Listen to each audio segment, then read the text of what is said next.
Hello guys, welcome back to my channel. Alberto Serrano here. Today I'm bringing you a new type of video. This is something that I have been wanting to do for quite some time now, but I didn't because I didn't really knew how to do it properly. But I researched a little bit and managed to find out a way. The first person that I saw, this was not my idea. I'm borrowing for someone else. The first person that I saw doing this kind of stuff was Keenan Cornelius like 2 years ago, and also my buddy Nick Schaefer did something like this. His was kind of like a commentating and reaction video to one of his matches when he was a white belt. So what we're going to be doing is commentating on some matches, and in the future I'm going to be doing some sparring videos. This is not going to be like a weekly series like some of my other videos, but if you like it enough, I'm going to try to do it like regularly. So today we're going to start with something easy. We're taking a look at some matches of one of my students. His name is Erick, and he's a juvenile white belt. He's only 15 years old, so I'm just going to get rid of the audio of the video so it doesn't get in the way, and let's start. Okay, so my student is obviously the guy in the hands of Gracie Hashguard. Well, in the hands of Gracie Rashguard. I don't know why I went Brazilian there and said Hashguard. But let's start and let's hit play. Okay, so the match starts. Okay, so he's starting really good with his low. His level is really low. You should always try to keep as low as possible when fighting Nogi, because that way you can defend takedowns attempt fairly easily. And there he's trying like to get close to his opponent, establish some kind of grip, but his opponent's kind of getting going backwards.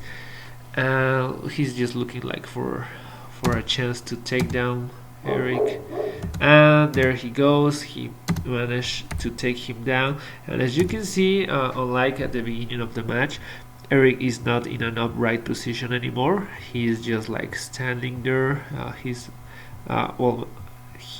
Unlike the beginning of the match, he's not really low. He's now standing in an upright position. I don't know if I said that well. I'll say that like it should the first time. So his opponent just goes for the takedown, and also kind of like when this guy goes for the takedown, like he gets startled, and you can see there that he lifts his arms.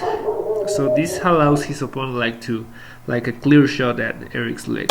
So there he goes. Erick tries to sprawl, and there he had like a better position. From here he should have like kicked back this leg to free it from his opponent's grips, and then he should have turned to the side, and that would have been 2 points for Erick, but he didn't, and he got taken down. He kept trying to sprawl, and this is something that his opponent did right. He turned to the other side. When you're trying to take someone down and he sprawls, you can go to one of your to the side, and you're going to be able to take him down, and that's what his opponent did in this match. And well, Erick managed to land in close guard. He has kind of good guard retention, so he gets him there pretty easily. And also he's doing a great job breaking the guy's posture from the beginning.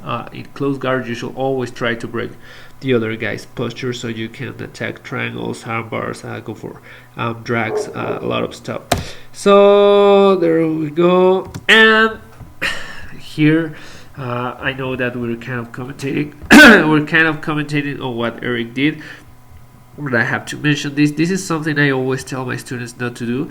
When you're in the close guard, you should not try to reach for your opponent's feet with your arm, reaching like towards your back, because you're just setting yourself up for an easy triangle. You're in for a bad time. There's a way to open the close guard this way, but you should be in a standing position, not in your knees, and you should be in an upright position like this guy, like the ref.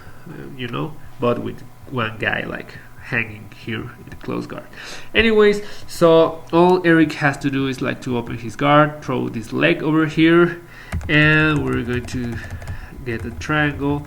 We can see it there. He gets the triangle, but as you can see, he didn't lock it where he should. He locked it like at this point, like halfway through his leg, and he should have locked it here behind his knee, under his knee. Well, if you want to see that like full speed, there he goes, and they go to the, like they fall to the ground. Now we don't get like a clear shot at what's happening, but it's obvious that Erick is going for an arm lock since he doesn't have the triangle locked in properly.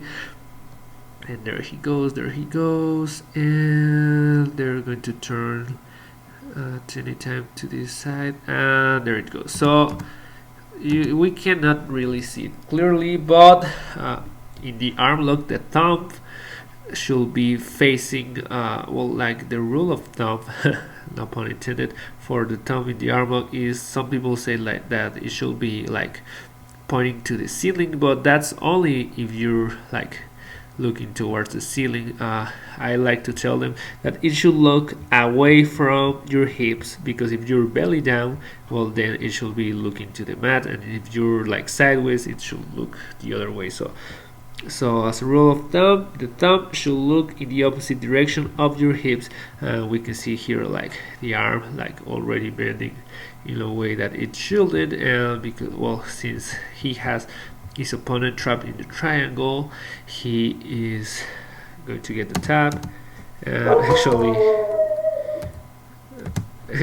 we can see here like two of my students. Like fun fact, this is my student, and he used to be my student. He's really small. He's a lovely guy, just leaping there, and we get the tap.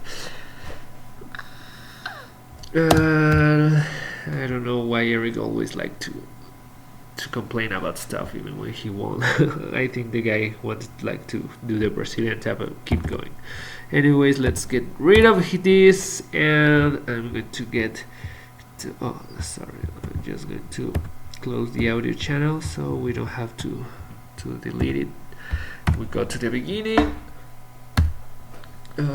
and second match, this was the final. And we start the match, and here, well, Erick is not that low, but this is a good way to defend. Like takedown attempt, you get your grips. You can see that he's holding the wrist of his opponent, and he's holding the head, and at the same time he's using his forearm to block his opponent's shoulder. This allows you to fend off like takedown attempts really easily. As we can see here, he just like throw him to the side. The other guy is trying to go for the takedown real aggressively, and here we have like a better look at this kind of positioning. Like the forearm is blocking the shoulder, he has an underhook. The only thing that his opponent has is like he's grabbing like the elbow. That can be a problem, but not this time. Here it just pulls guard. He actually does it really well, because he is pulling, he's still grabbing the head. So if it wasn't for this feet right here that he puts in his opponent's hip, he will be exposing himself to like a flying arm lock, well, like a jumping triangle or arm lock. But since he has his leg here blocking the opponent's hip, he's safe. And actually, he was close to doing like an overhead sweep. He kind of needed like a little better timing, because his opponent tried to he actually lifted his opponent. He only had like to backwards roll to be able to do an overhead sweep, and he could even have landed in mount. That would have been like 6 points, but well, his opponent like he didn't do that, and his opponent kind of like tried to step over his leg now, and they just went like sideways. And here Erick is also, he's keeping control of his opponent. We're good with leg locks, and even though he doesn't have like a leg lock position here, he's applying some principles from there. He's grabbing like the ankle, and more importantly, he's grabbing the knee.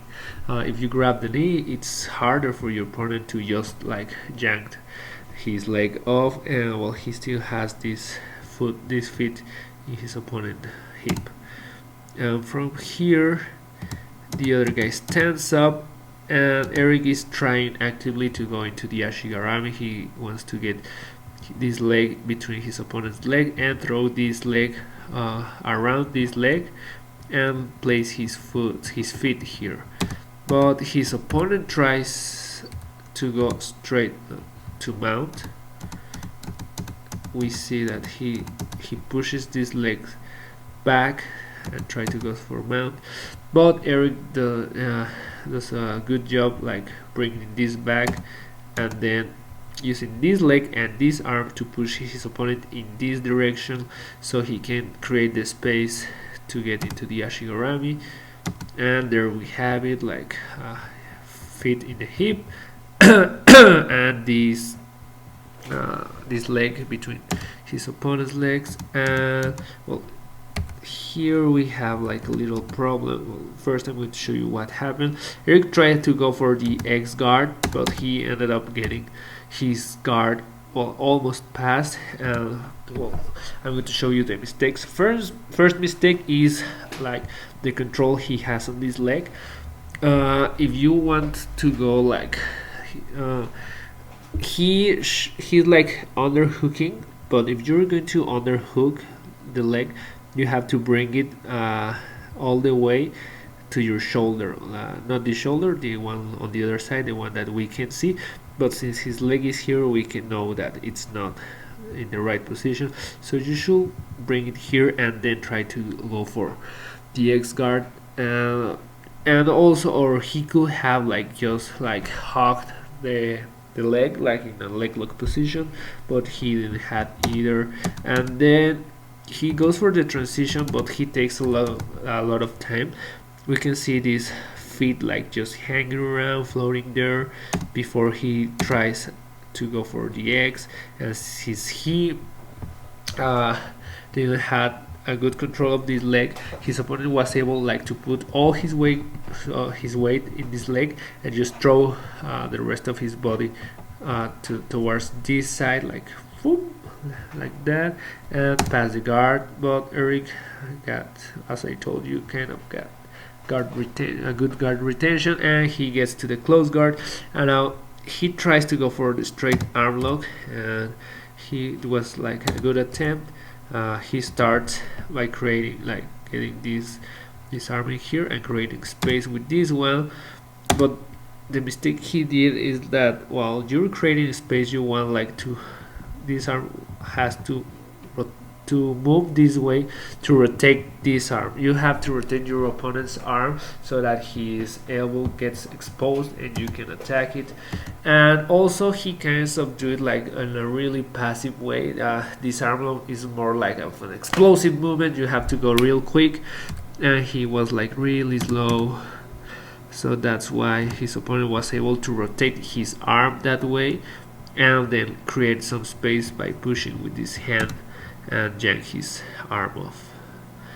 Then I'm just going to fast forward this part over here.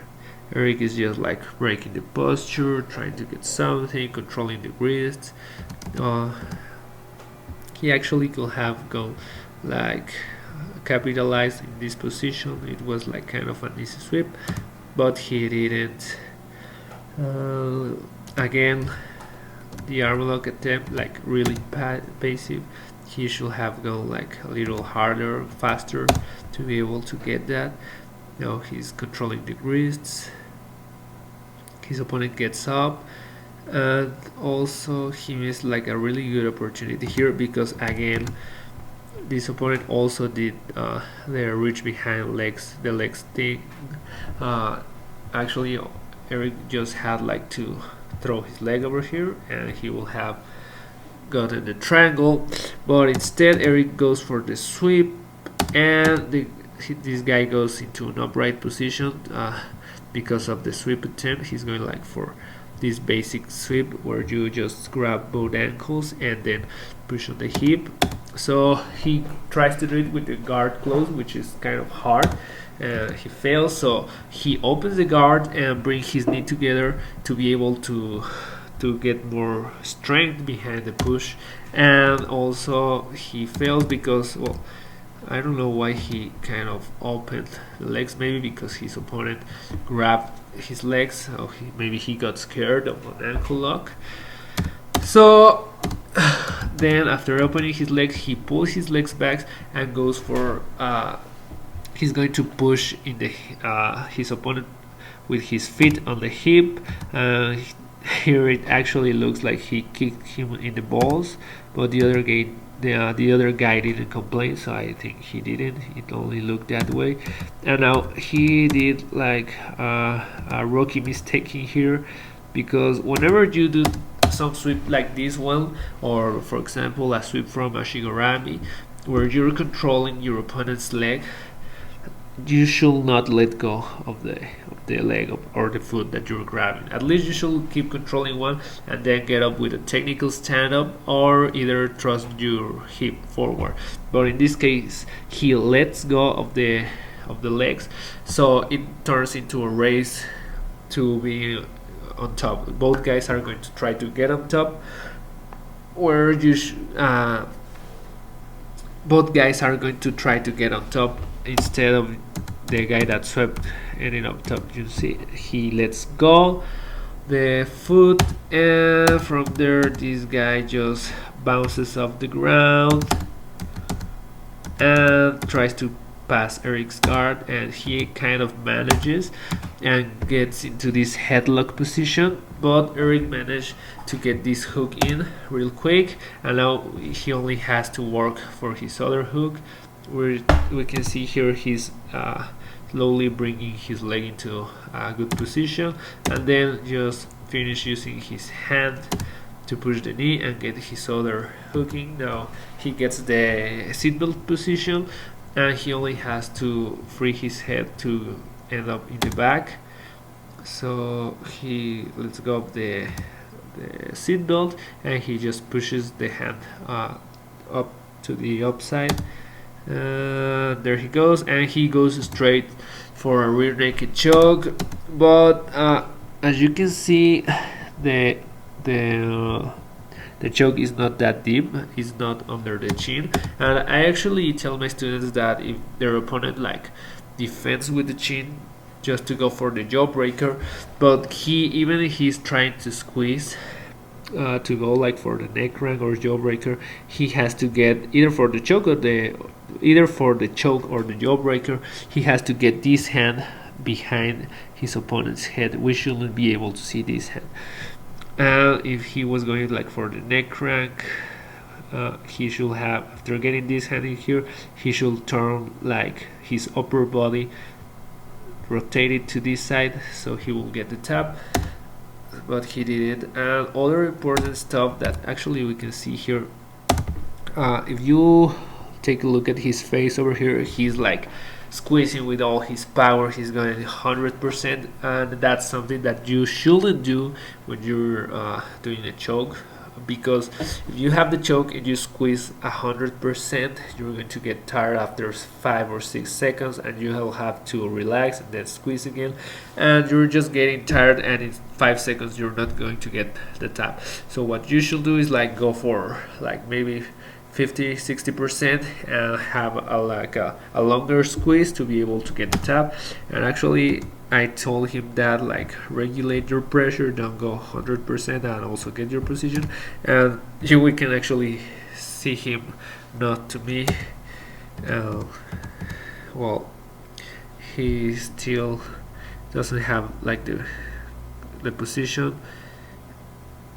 They're still there, and well, we can see here that he's trying to get his hand behind the head, but he fails to get it right, since he doesn't have this hand there, his opponent is just going to escape by pushing the elbow in this direction, and he just spins and they end up again in close guard. And I'm going to speed up this thing. He's just trying to stand up. Erick threatens the sweep with the underhook.